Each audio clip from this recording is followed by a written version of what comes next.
Your Honor, okay lang po bang makapagbigay ako ng opening statement ko po? Proceed. Ano bang gagawin natin dito? Ipat po. Magandang umaga po sa inyong lahat.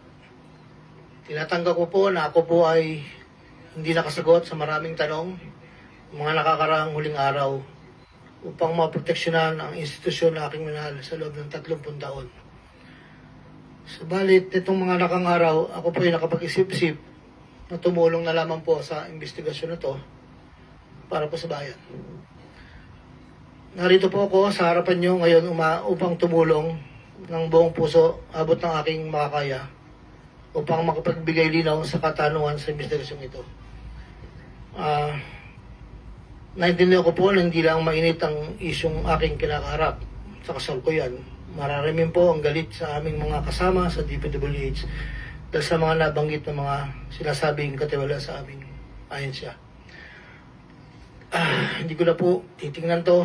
Ito po'y galing sa puso ko. Nangangamba po kasi ako sa seguridad ng pamilya ko. Ito pong aking salaysay ay marami pong mga tao na mababanggit at ako po ay humingi ng tawad sa mga tao na to, pero kailangan ko pong sabihin yung katotohanan.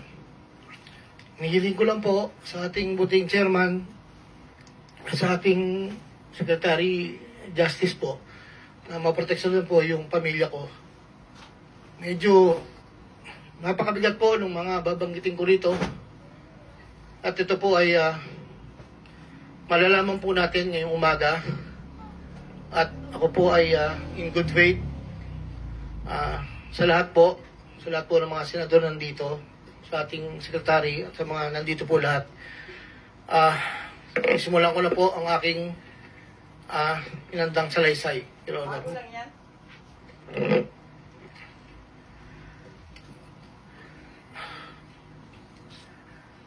Sa akin pong boss,